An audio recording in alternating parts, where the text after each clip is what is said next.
रायू एक नॉर्मल सा लड़का था जो ट्रक से टकरा गया था और उसका पुनर्जन्म एक मैजिक से बड़ी दुनिया में हो गया। उसको वाटर मैजिक यूज करने की पावर मिलती है और वो बस शांति से अकेला जीना चाहता था। लेकिन धीरे धीरे वो दुनिया का सबसे पावरफुल जादूगर बन जाता है बिना खुद को ही पता चले। रायू 15 साल का लड़का एक अजीब सी जगह में उठता है। जैसे ही वो समझने की कोशिश करता है कि क्या चल रहा है, एक लंबा गोल्डन बालों वाला आदमी आता है और बोलता है कि वो मर चुका है। रायू को याद आता है कि वो ट्रक से टकरा गया था और पूछता है क्या आप भगवान हैं? वो कहता है मैं भगवान जैसा ही हूँ और तुम्हें दूसरी दुनिया में भेजने आया हूँ। रायू सोचता है क्या सच में अब उसे आइस और मैजिक वाली दुनिया मिल रही है? एंजल कहता है तुम जैसे चाहो वैसी लाइफ जी सकते हो। रायू एक चिल लड़का था, उसे बस शांति से जीना है। एंजल को कोई दिक्कत नहीं है और वो कहता है कि जिस वर्ल्ड में तुम जाओगे उसमें मैजिक है और करीब 20% लोग मैजिक यूज कर सकते हैं। रायू के पास वाटर मैजिक का टैलेंट होता है। एंजल कहता है कि तुम्हें एक सेफ घर के बीच में फॉरेस्ट में छोड़ा जाएगा क्योंकि तुमने पीसफुल लाइफ चूज किया है। वहाँ 2 महीने तक का फूड होगा और एक इनविजिबल शील्ड होगी जो मॉन्स्टर को पास नहीं आने देगी। रायू उठता है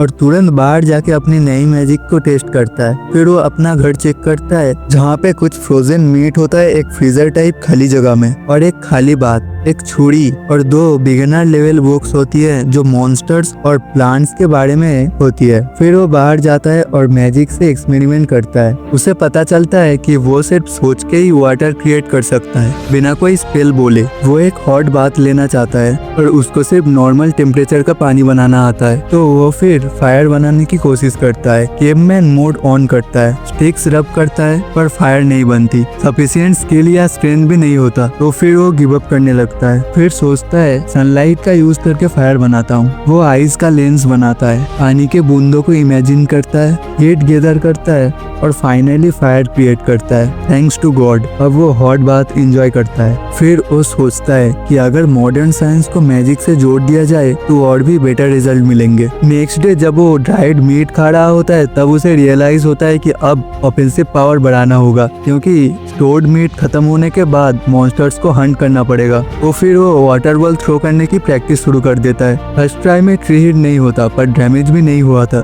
लेकिन वो गिव अप नहीं करता।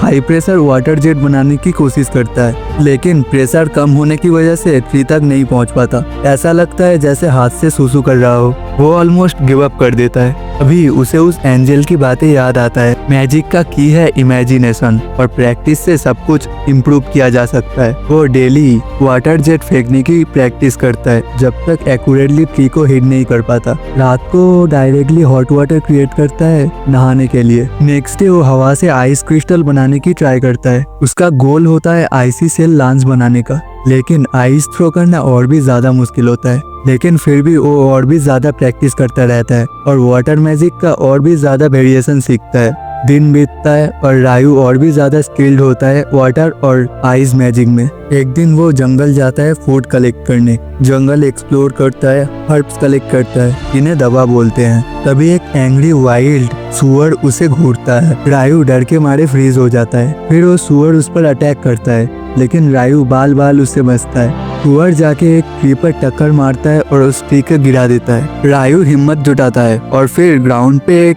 आइस का स्लिपरी सीट बिछा देता है और वो सुअर उस पे स्लिप कर जाता है। इसके बाद रायू शार्प आइस स्लाइस बनाता है और रनवे के एंड में उसको पॉइंट कर देता है। वो सुअर फुल स्पीड में उससे टकराता है और वहीं पे मर जाता है जैसे स्लाइस चीज बन गया हो। रायू यकीन नहीं कर पाता कि वो जीत गया। फिर रात को जब वो मॉन्स्टर्स की बुक पढ़ रहा होता है पता चलता है कि वो सुअर सबसे वीकेस्ट मॉन्स्टर था। फिर देखते हैं उस बुक के एंड में 2 स्पेशल पेजेस होते हैं। पहला पेज ड्रैगन्स के बारे में होते हैं जो आसानी से सिटीज को जला सकते हैं, अगर कभी देखो तो तुरंत वहाँ से भागो। और दूसरा पेज होता है डिमंस के बारे में जो अननोन ओरिजिन के होते हैं और बुक में लिखा होता है दुआ करो कभी सामना ना हो वरना गेम ओवर। रायू को समझ आता है कि यह दुनिया बहुत बड़ी है और उसे और भी ज्यादा स्ट्रॉन्ग बनना होगा। नेक्स्ट डे वो अपने कपड़े उतार कर टार्जन मोड ऑन करके जंगल जाता है। तब उस पर एक असैसियन हॉक अटैक करता है। करता है। पहला अटैक तो वो बाल बाल डॉज कर देता है, लेकिन हॉक इनविजिबल विंड वेव भेजता है। रायू रियलाइज करता है मॉन्स्टर उसके लेवल से काफी ज्यादा पावरफुल है। वो भागता है और आइस वॉल बनाकर बच जाता है, लेकिन वो हॉक उस पर और भी ज्यादा अटैक्स करता है। लेकिन रायू पानी का जेट बनाकर डिफेंड करता है और अटैक्स के पहले ही वो पानी का वॉल बना देता था, जिससे उस हॉक के एक आंख पर